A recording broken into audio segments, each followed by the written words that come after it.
tous, nous sommes dans notre 14e causerie sur le rapport entre la terre d'Israël et l'identité juive. Et nous avions abordé plusieurs séances sur le rapport des serments. Alors les serments, on ne va pas les réanalyser maintenant puisqu'on a conclu un petit peu ce sujet-là.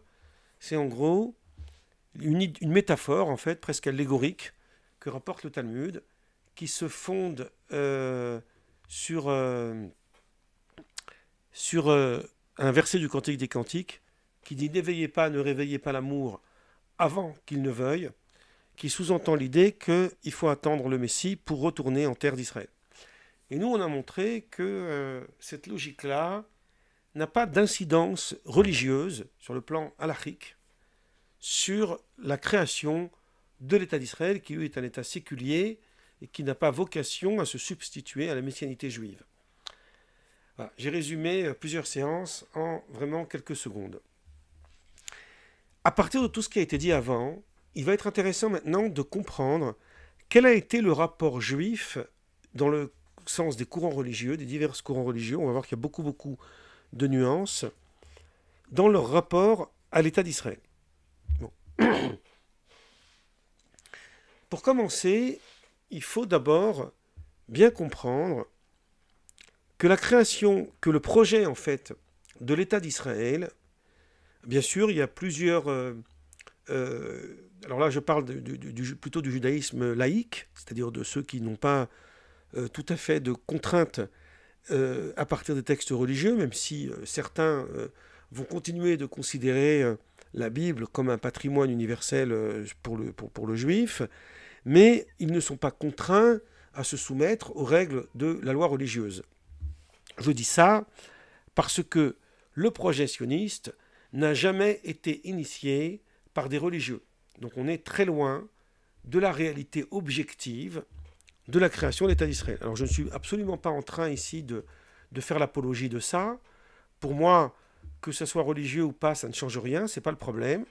Simplement, il faut comprendre ces idées-là pour mieux situer sur le plan de la réalité historique comment il y a pu avoir une récupération religieuse a posteriori. Bon. Alors, avant d'introduire sur ces courants du judaïsme, j'avais déjà touché un mot au départ dans ma recherche et dans ma démarche, parce que c'est une des choses qu'on a faites au tout début de notre réflexion. J'avais promis que je reprendrais ces éléments d'une façon plus claire, parce qu'ils correspondent en tout point à la réalité de ce que je vais évoquer aujourd'hui. Donc s'il nous faut plusieurs séances, comme d'habitude, on prendra plusieurs séances. Ce que je voudrais évoquer aujourd'hui, c'est de dire, effectivement, le projet de l'État juif ou l'État des Juifs, même si il a été initié par plusieurs courants, par plusieurs personnalités juives qui sont connues, le plus célèbre d'entre eux, c'est bien Théodore Herzl, par son fameux petit ouvrage qui s'appelle L'État des Juifs, qui a été traduit en français, et non pas l'État juif, hein, il faut faire une nuance là aussi, parce que c'est très important. Dans ce livre, L'État des Juifs, c'est vraiment un conseil que je vous donne de le lire, parce que ça permet de comprendre des choses dont on n'imagine pas du tout. Alors, effectivement, le projet de Théodore Herzl est un projet politique. La religion chez Théodore Herzl est complètement absente. Il n'y a pas du tout de contexte religieux dans sa démarche. Même si on retrouve dans le propos de Théodore Herzl des références bibliques. On en retrouve quelques-unes qui vont être reprises à la création de l'État d'Israël, puisque ces éléments sont considérés non pas comme des éléments religieux, mais comme des éléments inhérents au patrimoine commun du peuple juif et donc à la culture. C'est après qu'il y aura une récupération de ces éléments dans le contexte religieux. Jusque même l'hymne national, hein, ce qu'on appelle la tikva, qui veut dire l'espérance, l'espoir, où vous avez cette phrase qui nous dit, en fait, dans le chant de la tikva, vous avez cette phrase qui nous dit que pendant 2000 ans, on a espéré revenir. Donc on fait bien référence ici au rapport diasporique du peuple juif, à la notion de galoute. Mais on voit bien que c'est une référence, une récupération, je le dis ici d'une façon neutre, ce n'est pas une critique, sur le plan culturel, et absolument pas la dimension religieuse d'une attente messianique fervente, telle que tout cela implique. Voilà. Alors maintenant, on avait déjà montré ça, mais je vais l'introduire un peu différemment sur qu'est-ce qui a en effet motivé Théodore Herzl pour ce projet. Alors je vais le dire un peu différemment. On a déjà vu que le 19e siècle, c'est le siècle de la sécularisation. C'est le siècle qui a permis que les sociétés se modifient presque en profondeur dans leur rapport au sacré, y compris les États qui continuent d'être une obédience religieuse, comme par exemple l'Allemagne, etc. Ils ont tous admis le principe de sécularisation, c'est-à-dire que devant la loi, il n'y a ni juif ni grec, pour paraphraser ça, je prends une référence religieuse pour parler de sécularisation. C'est-à-dire que devant la loi et devant la justice, devant les devoirs et les droits et les devoirs sociaux, on n'a pas de distinction à faire lorsqu'un citoyen d'un État est confronté en fait à des lois ou à des devoirs ou à une demande de justice. On n'a pas à faire référence, à mettre en lien son rapport à sa religiosité. Cette idée, elle est récente, elle est nouvelle. En France, avant la sécularisation, les Juifs devaient être confinés que dans certains endroits, certains métiers leur étaient interdits. Par exemple, j'ai un document d'un rabbin qui s'appelle le Chidach et Yosef David Azoulay, qui était du XVIIIe siècle, et c'est un immense érudit du judaïsme, et qui a beaucoup voyagé, et il a écrit des petites notes, des petits carnets de voyage, dont un texte où il raconte son voyage à Paris, qui avait été traduit en français dans une très très ancienne revue, et j'ai pu récupérer le texte, le modifier un peu, l'arranger avec des notes de bas de page.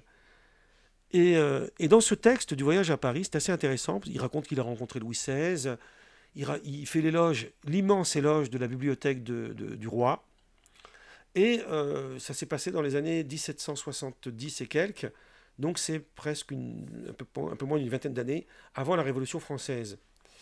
Et cet homme raconte la situation des Juifs, notamment à Bordeaux, à Paris, etc. Et il raconte que la police, en fait, l'administration policière, devait normalement interdire aux Juifs d'habiter Paris, parce que Paris était considéré comme une grande métropole. Mais certaines administrations étaient tolérantes. Donc il y avait certains Juifs qui pouvaient quand même y habiter, à condition de faire silence, de ne pas trop ébruiter, etc. Vous imaginez aujourd'hui si on disait, il n'y a pas de place aux Juifs ou aux musulmans ou aux bouddhistes, j'en sais rien, dans un endroit de Paris ou de France, ça serait absolument scandaleux. Donc vous voyez, ces idées-là ont été abolies avec la sécularisation. Napoléon a permis à ce que, effectivement, c'est là qu'il y a eu le consistoire qui a été créé, etc. Bon. Cette problématique de la sécularisation, comme l'explique Hannah Arendt, vous voyez, on n'est plus dans la conception judaïque, là on est vraiment dans un rapport à l'histoire et aussi philosophique. Donc Hannah Arendt parle beaucoup de cette question de la sécularisation dans un ouvrage qui s'appelle « Les origines du totalitarisme ». Il y a 3 volumes, c'est dans le 3e volume, qui s'appelle « De l'antisémitisme », où elle critique un peu violemment la sécularisation, puisque la sécularisation, même si aujourd'hui elle est utile pour le cadre social, elle n'a été mise en place que parce qu'il fallait séculariser les Juifs. Donc l'idée même de séculariser les Juifs, c'est déjà les désigner comme une entité à part. Donc elle va longuement aborder cette question. Je vais laisser de côté sa réflexion qui est très intéressante, pour m'intéresser à l'idée de c'est de là qu'est née la fameuse question juive. La question juive, c'était qu'est-ce qu'on fait de ces gens-là qui continuent de s'afficher comme tels, ou en tous les cas qu'on désigne comme tels, alors même qu'ils sont censés être complètement intégrés au sein de la nation. Donc, avant la sécularisation, on l'a dit juste avant, il y avait certains corps de métier qui leur étaient interdits. Notamment, ils ne pouvaient pas rentrer dans les universités, ils ne pouvaient pas rentrer dans les ministères, ils ne pouvaient pas avoir des grandes activités professionnelles qui pouvaient leur octroyer un certain pouvoir. Bon. La sécularisation, dans toute l'Europe, hein, c'est vrai pour toute l'Europe, elle a permis à ce que les Juifs puissent accéder au ministère, puissent accéder dans les rangs politiques, puissent avoir des chaires à l'université, hein, et devenir des grands médecins, professeurs, reconnus de tous, indépendamment de leur appartenance religieuse. C'est de là qu'est né l'antisémitisme. Et l'antisémitisme, bizarrement, on devrait même aborder plusieurs causeries là-dessus, tellement c'est intéressant. Aujourd'hui, le terme d'antisémite, il est employé sans nuance. Alors attention, je ne dis pas qu'on a tort de le faire. On n'a pas forcément tort de le faire, mais on devrait quand même rappeler l'histoire. Et moi, quand j'ai les rares occasions où j'ai la possibilité de parler avec des jeunes sur ces sujets-là, je dis toujours, rappelons-nous des événements tels qu'ils étaient réellement. L'antisémitisme est né de la sécularisation.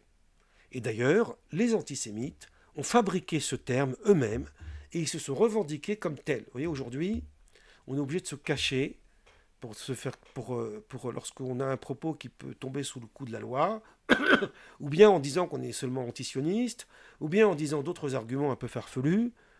Je vais laisser ça.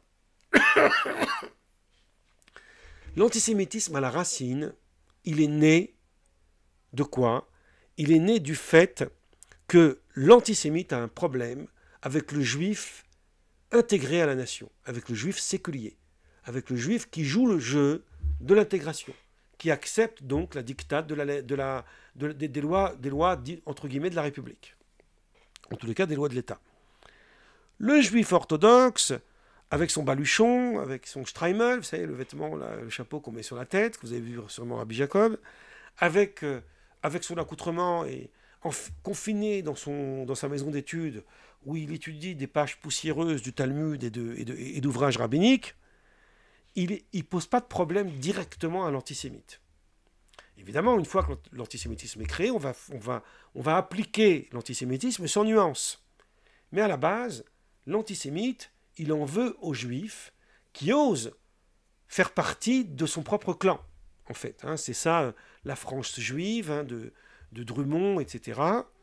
Il y a eu, bien évidemment, aussi dans l'antisémitisme, une émergence absolument racialiste, hein, avec Gobineau et les théories sur les théories des races qu'il faut absolument anéantir. De là, ça a influencé le nazisme, qui est un à côté, en fait, ce sont deux choses à côté. Une, elle a nourri l'autre parce qu'elle l'a rendu possible. Mais à l'origine, le rejet du juif, c'était initié par l'Église. C'était un rejet chrétien de l'Église. Alors vous savez qu'après il y a eu Vatican II, je ne suis pas en train d'incriminer les chrétiens aujourd'hui. Mais il faut reconnaître l'histoire. Et l'Église reconnaît son passé avec authenticité. Je n'ai pas de difficulté de ce point de vue-là. C'est quoi l'antijudaïsme? C'est les Juifs ont, ou bien, au pire, ils ont tué le Dieu des chrétiens, parce qu'ils ont tué Jésus. Et même, quand même ne l'auraient-ils pas fait, le problème du fait qu'il ne l'ait pas reconnu et qu'il continue en fait à perdurer l'ancienne alliance pose un problème à l'Église, puisqu'il entache en fait la propagation du message du Christ universellement accepté par le monde, alors que tout d'un coup il y a un petit peuple qui lui résiste. Alors, évidemment les choses elles sont nuancées, il faut rentrer dans les détails, bien expliquer tout ça, c'est pas mon sujet. Moi, mon sujet, c'est un petit peu de vous coller ici une cartographie des éléments. La sécularisation met un terme, quelque part, à une configuration politique de l'antijudaïsme chrétien. Il ne s'arrête pas à ce moment-là, mais il ne peut plus, en fait, s'afficher comme une idéologie d'ordre politique, puisque maintenant, il y a la sécularisation. Alors que l'antisémitisme a de beaux jours devant lui. Puisque l'antisémite, lui, il ne rejette pas le juif parce que le juif n'a pas reconnu Jésus, même si ça l'aide un petit peu, puisqu'il dit en plus, ils n'ont pas reconnu Jésus, donc c'est encore pire.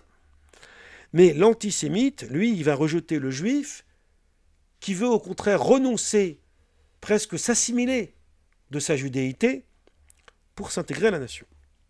Donc c'est de là qu'est née la question juive. c'est de là qu'est née l'affaire Dreyfus. Avant de parler de l'affaire Dreyfus, je pense d'ailleurs plutôt qu'on en parlera le dimanche prochain, je vais introduire cette notion par un petit ouvrage, une sorte de petit pamphlet qui a été écrit à la fin de la Seconde Guerre mondiale par Jean-Paul Sartre. C'est un livre que vous connaissez sûrement, qui s'appelle Réflexions sur la question juive. Donc le ton est donné, Réflexions sur la question juive. Alors, je ne dirais pas, comme certains ont pu le dire, que Jean-Paul Sartre était antisémite, en tous les cas au moment où il a écrit cet ouvrage. Je pense au contraire, et il y a aussi un grand intellectuel juif tunisien qui est mort à un âge très très très avancé, qui s'appelle Albert Memmi, que vous connaissez peut-être, qui lui a écrit une réponse à Jean-Paul Sartre, et il dit dans son livre, j'ai oublié le titre de l'ouvrage, excusez-moi, peut-être que je le mettrai en commentaire si je m'en souviens, il dit dans son livre que c'est une conception généreuse que Jean-Paul Sartre a eue sur cette réflexion de la question juive, mais elle témoigne de l'ignorance de Jean-Paul Sartre du problème juif en général et du judaïsme en particulier. Je m'explique. Jean-Paul Sartre ne sait pas ce que c'est que le juif. Donc à partir du moment où il ne sait pas ce que c'est qu'un juif, il ne comprend pas ce que c'est que l'antisémitisme. Et donc il va essayer de comprendre pourquoi il a des voisins, des gens très intégrés, qui ne posent aucun problème dans le respect des lois de l'État, etc. Comment se fait-il que ces gens-là, tout d'un coup, ils sont fichés comme juifs et ils sont déportés? Il ne sait pas encore ce qui va se passer, ce qui s'est passé dans la déportation, parce que Jean-Paul Sartre écrit un livre à un moment où la plupart des gens en France ignoraient les conséquences de la déportation. Même si il y en a qui étaient un peu plus alertes, puisqu'il y a eu des justes qui ont caché des juifs.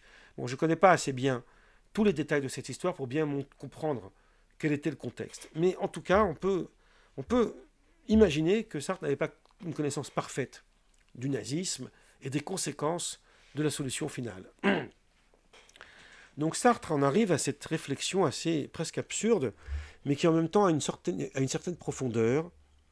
Il dit, en réalité, c'est l'antisémite qui fait le juif. Le juif, ça n'a aucune réalité intrinsèque. Il est français comme tout le monde, ici parce qu'on est en France, mais c'est vrai pour l'Allemagne, l'Angleterre, l'Autriche, etc. Il est français comme tout le monde, mais comment se fait-il qu'on se souvient de sa judéité? C'est parce que les antisémites sont là pour nous le rappeler. Mais lui, il a plutôt, lui le juif, entre guillemets, il aimerait plutôt qu'on l'oublie. Alors moi, dans mes ouvrages, dans mes réflexions, bien sûr, j'ai critiqué, en prenant les nuances que j'ai expliquées avant, hein, la réflexion sartrienne sur le rapport à la judéité, bien sûr. Mais j'ai eu cette phrase, qui restera cette phrase que je répète souvent. Je dis, si Sartre a tort dans la question juive, de réduire la judéité au simple regard de l'antisémite, puisqu'effectivement, la judéité, c'est une valeur intrinsèque, c'est quelque chose de positif, c'est pas quelque chose qui s'exprime par défaut. Là où il a raison, là où il y a une pertinence dans son propos, c'est qu'il existe des juifs de Sartre. C'est-à-dire qu'il existe des juifs qui n'ont de judéité que par ce que leur renvoient les antisémites. Et moi-même, étant enfant, je me souviens avoir rencontré en France, quand j'avais 14-15 ans, donc ça remonte à la fin des années 70-80, des juifs qui avaient plutôt tendance à se cacher et même à être très très très gênés lorsqu'on leur rappelait qu'ils étaient juifs, qu'ils faisaient en sorte qu'on ne voit rien dans leur appartement, ni dans leur maison, qui puisse désigner quoi que ce soit de juif. Voilà. Je me souviens avoir rencontré des gens comme ça. Bon, aujourd'hui, ça existe moins, heureusement, mais je me souviens avoir rencontré des gens comme ça. Et donc, lorsque je dis qu'il existe des juifs de Sartre, ça veut dire qu'il existe donc des juifs, ce que je viens de dire, qui ne sont reconnus que par le regard de l'antisémite. Et si je devais, moi, désigner deux juifs dans l'histoire qui sont peut-être l'illustration même de ce que veut dire Jean-Paul Sartre, je désignerais Dreyfus et je vous désignerais Théodore Herzl. Dreyfus, c'est un juif complètement assimilé, il est complètement serviteur de la nation, et il travaille pour l'armée française, il n'y a aucun doute qu'il est complètement fidèle à la nation, il n'y a pas d'amalgame, de problème de ce côté-là. Il est victime d'une cabale, en fait, contre lui, qui va le désigner comme ayant trahi, en fait, les secrets d'État. Il va se retrouver en exil, on connaît tous l'histoire, avec le J'accuse de Zola. Il y a un film, d'ailleurs, qui a été fait sur le sujet, même si je n'ai pas trop aimé, bref. Il y a beaucoup d'éléments qu'on peut trouver partout sur ces questions-là. Aujourd'hui, on a réhabilité Dreyfus. On sait que Dreyfus était innocent. Mais toute sa culpabilité et le crime qui a été fait contre lui, qui a été commis contre lui, vient du fait qu'il a été accusé par les antisémites. C'est-à-dire que les antisémites ont su qu'il était juif et ils l'ont accablé. Or, Dreyfus n'a jamais affirmé, ni de près ni de loin, aucun lien avec sa judéité. Et Théodore Herzl, qui lui, effectivement, a projeté l'État juif, l'État des Juifs, il n'a commis ce projet qu'après l'affaire Dreyfus. Parce que l'affaire Dreyfus lui a révélé une chose assez extravagante, et lui a révélé ceci. Donc si je devais résumer le projet d'Herzl en une phrase, voilà ce qu'on peut dire. Il lui a révélé que, puisqu'en réalité, ce ne sont pas les Juifs qui ne veulent pas se séculariser, puisqu'au contraire, ils ont joué le jeu de la sécularisation, ce sont les nations qui ne veulent pas, c'est l'Europe en fait, qui ne veulent pas de la sécularisation juive, puisqu'ils sont encore désignés comme tels. Ça veut dire que si le peuple juif veut vivre libre, il faut qu'il se sécularise ensemble. Donc il va déplacer l'identité juive dans son sens ancestral du terme à une identité nationale, comme le français, l'européen, l'espagnol, le portugais, l'anglais, etc. Et donc, de là, il va projeter, c'est un projet qui n'est pas né en un jour, au début, Théodore Herzl voulait que le pape baptise l'intégralité du peuple juif en une seule fois, pour éviter qu'on continue avec l'antisémitisme. Il a pensé que c'est ça qui allait en finir avec l'antisémitisme. Quand il a vu que ça ne fonctionnerait pas, il a dit, alors il faut un État. Et il faut que cet État réponde aux conditions nécessaires à la sécularisation du peuple juif sans qu'il soit méprisé par les nations qui ne veulent pas de lui. Et donc Théodore Herzl, il faut l'admettre sans le critiquer violemment, il nie intégralement, par ignorance et par assimilation radicale, le rapport juif à sa judéité ancestrale. Il n'y a pas de judéité dans le projet sioniste. Donc ça, c'est l'origine. Donc quand on remonte à l'origine et qu'on comprend les dérives qui se sont passées après, c'est extravagant. Donc moi, aujourd'hui, je vais m'arrêter là. Je n'ai pas dit mon dernier mot. C'est comme les séries américaines. Et la semaine prochaine, on poursuivra sur les conséquences de ce discours. Parce qu'on comprend déjà maintenant, et c'est la dernière phrase, et après j'arrête, promis, on comprend déjà maintenant que la conséquence d'un tel projet est entièrement nuisible à la réalité juive et dans son rapport avec le judaïsme. Donc on comprend qu'aucun courant religieux ne peut admettre ça. Et donc, voilà, le problème, c'est qu'aujourd'hui on ne connaît pas du tout cette histoire, on l'a complètement occultée, et on a considéré le sionisme comme une réalité eschatologique, comme une réalité messianique, qui va dans le cours de l'histoire de la réalité judaïque au sens religieux du terme. Voilà, je vais m'arrêter là pour aujourd'hui.